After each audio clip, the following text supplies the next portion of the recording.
சங்கீதம் 50. வல்லமையுள்ள தேவனாகிய கர்த்தர் வசனித்து சூரியன் உதிக்கும் திசை தொடங்கி அது அஸ்தமிக்கும் திசை வரைக்கும் உள்ள பூமியை கூப்பிடுகிறார். பூரண வடிவுள்ள சியோனிலிருந்து தேவன் பிரகாசிக்கிறார். நம்முடைய தேவன் வருவார், மௌனமாயிரார். அவருக்கு முன் அக்கினி பட்சிக்கும். அவரை சுற்றிலும் மகா புசல் கொந்தளிப்பாயிருக்கும்.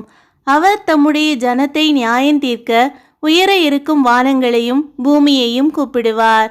பலியினாலே என்னோடே உடன்படிக்கை பண்ணின என்னுடைய பரிசுத்தவான்களை என்னிடத்தில் கூட்டுங்கள் என்பார். வானங்கள் அவருடைய நீதியை அறிவிக்கும். தேவனே நியாயாதிபதி. என் ஜனமே கேள், நான் பேசுவேன்.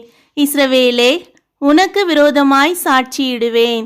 நானே தேவன், உன் தேவனாயிருக்கிறேன். உன் பலிகளின் நிமித்தம் உன்னை கடிந்து கொள்ளேன்.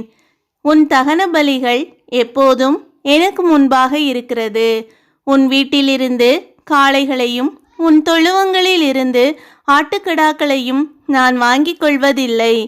சகல காட்டு ஜீவன்களும் பர்வதங்களில் ஆயிரமாயிரமாய் திரிகிற மிருகங்களும் என்னுடையவைகள்.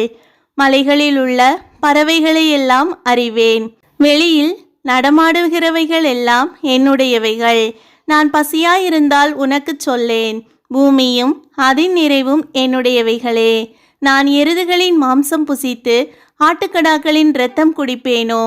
நீ தேவனுக்கு ஸ்தோத்திர பலியிட்டு உன்னதமானவருக்கு உன் பொருத்தனைகளை செலுத்தி ஆபத்து காலத்தில் என்னை நோக்கி கூப்பிடு.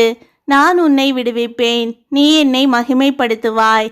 தேவன் துன்மார்க்கனை நோக்கி, நீ என் பிரமாணங்களை எடுத்துரைக்கவும் என் உடன்படிக்கையை உன் வாயினால் சொல்லவும் உனக்கு என்ன நியாயம் உண்டு? சிற்றையை நீ பகைத்து என் வார்த்தைகளை உனக்கு பின்னாக எறிந்து போடுகிறாய்.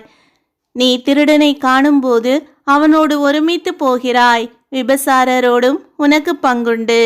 உன் வாயை பொல்லாப்புக்கு திறக்கிறாய். உன் நாவு சற்பனையை பிணைக்கிறது. நீ உட்கார்ந்து உன் சகோதரனுக்கு விரோதமாய் பேசி உன் தாயின் மகனுக்கு அவதூறு உண்டாக்குகிறாய்.